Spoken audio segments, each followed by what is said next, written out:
Alright, hello guys, I hope you guys are doing well. Today we are going to be talking about the S&P 500, how it is breaking past the 200-day moving average, and what does that mean for you guys who are investing within the next couple days to a few weeks to a few months. Oh yeah, and before I forget, if you guys like this video, please give it a thumbs up. I would very much appreciate it. I just like to get that out there because it really helps me out if you hit the like button. It would help me out even more if you guys subscribe, but that's up to you. Okay, but let's get started. Okay, so this is the S&P 500. If we look at the 1 month trend, you can see that it's been going up for quite a lot. I mean, it started going up on 513. 513 all the way till now. 513 was at 2,820. Now it's at 3,000. So it went up, let's see, close to 8%. Went up to close to 8% within 2 weeks. 2 weeks, the S&P went up almost 8%. Okay, so now the question is, why is the stock market going up today? Because it is rallying up crazy today.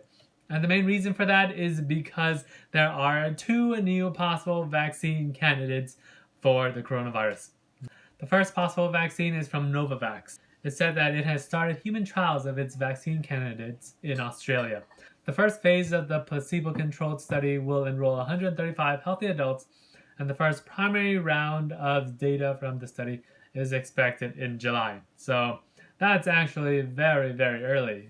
And the second possible company with that vaccine is from Merck Corporation.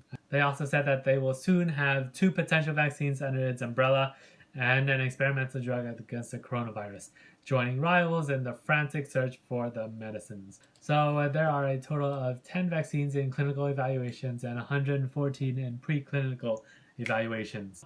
So since it's such a good day today, let's look at a few stocks that I've been talking about. So first up is Boeing, and Boeing is up 5%. That's up $7. Oh boy, I mean, like, I did not think that it would hit 140 something until like at least June. I mean, I was thinking that it would hit 140 in mid-June, but boy, things are crazy. It went up 5.5% today, 530. That is because a lot of people are flying again. If you look at United Airlines, you can see that it is up 15.8% today. 15.8%. Within the 3-month average, you can see that it kind of peaks off at $31.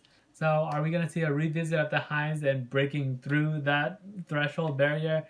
Or is it going to come crashing down again? Nobody knows, okay? Nobody knows. But what I can tell you, according to the Transportation Security Administration, the TSA checkpoint travels, people are flying again. People are increasingly flying again. So this is on 5/19, May 19th, it was 190,000, went up to 230. This weekend actually had a very, very good flying time. Went up from 318 on Thursday to 348,000 on Friday. So comparing that to what it was last year, it is actually 12-13% of what it was last year, which is a very, very good sign. Reports from Delta and Southwest Airlines said that they would hit 15% by June, mid-June to late June. But we are actually almost there. Right? 15% of 200,000 is 350,000. And so we are actually almost there. Within a few weeks, we could probably hit 400,000. Now, and that is the bright side. The not so bright side is what happens after the S&P goes past the 200-day moving average. So usually when the S&P breaks above its 200-day moving average, it is usually met with some like some agitation, some ups and downs, fluctuations. And this was written by Mark Arbiter, president of Arbiter Investments. He recalled that when the S&P first cleared the 200-day in June 2009, as we were coming out of the major bear market and the financial crisis, the index stalled and then pulled back 7%, riding on the top of the declining 200-day for about a month. The index retook the 200-day in June 2010, which is a year later, after a swift decline, paused, and then fell to new corrective lows.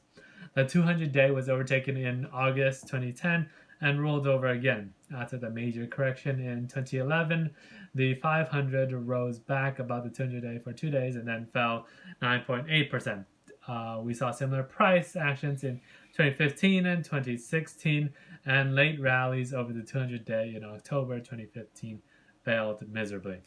So the main point of that is that just because it went up above its 200-day moving average does not mean that it's going to go straight back up. From what it says here, there is a very good chance that it might drop 5 to 7% within the next month or so. But that is not saying that, the stock market will drop tomorrow because we just passed the 200-day average and it's gonna drop because it is so high. No, it did not say that, but it could. It could happen, but it is not saying that. The point of this is that be careful. Be careful out there.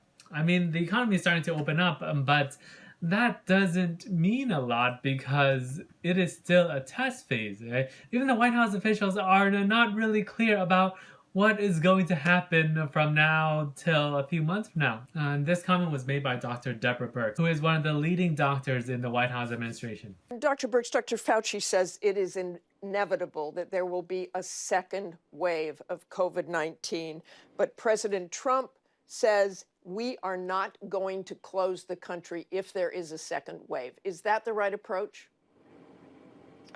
I think we're trying to learn right now very carefully about how you reopen safely. And also, I want to be very clear to the American people.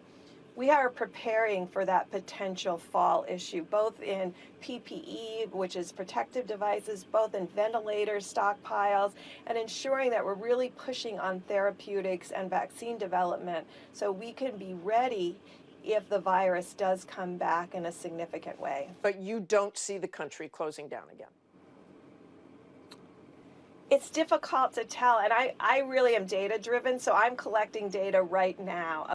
Yeah, so when reporters asked if we had to go back into closing the country again, she said it's difficult to tell.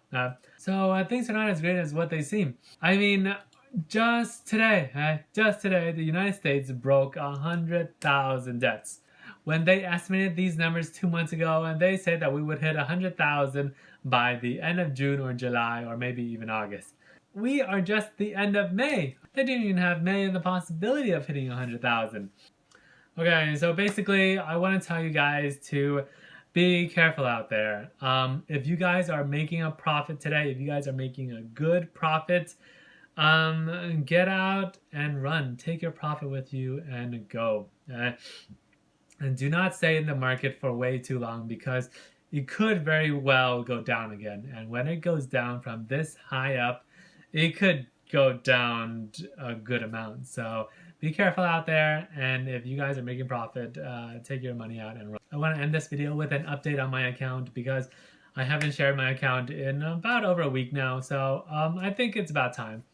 So right now I'm currently at $12,135. On May 20th, I took $400 out. So overall, my total investment is $9,000 flat. So from then and now, I currently have 12,100 and something. So I'm up around $3,100. So today I decided to sell my UCO options. It was supposed to be a 5-month option long.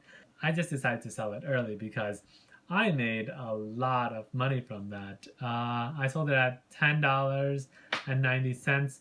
I bought UCO at $7.14. So I made $3.70 from that. So over 50%. I made over 50% profit. So I'm okay with that. The next thing that I sold was Space, Virgin Galactic. Virgin Galactic just had its test flight yesterday. It was okay, but they didn't really achieve their desired plan for the test flight. So it wasn't as successful as they wanted. And the reason why I'm selling Virgin Galactic is because SpaceX is going to be flying 2 people to orbit on Wednesday.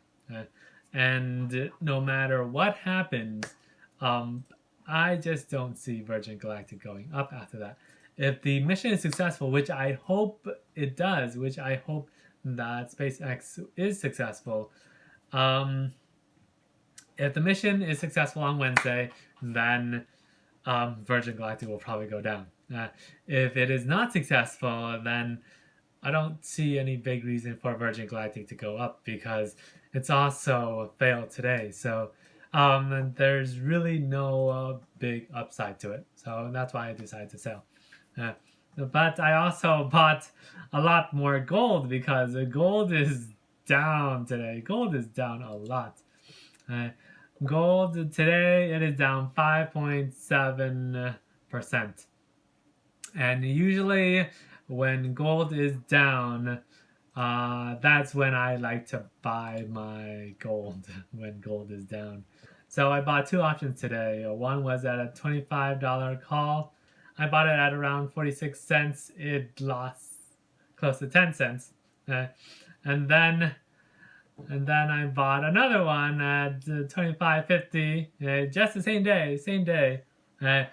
I bought this one at around 26 cents for another call option for 30 contracts. So quite a lot. These contracts end by the end of the week. So if it goes up tomorrow, I am definitely going to sell it. If gold hits $26, because currently right now it's at $24.8. If gold hits $25.50 or $26, I am selling those 2. Selling it as quickly as I can. So alright guys, that is it for today. I hope you guys liked the video and I hope you guys have a great trading day today. But be careful out there today. Oh yeah, and if you guys like the video, please hit the like button and please subscribe if you guys can. So until next time, bye.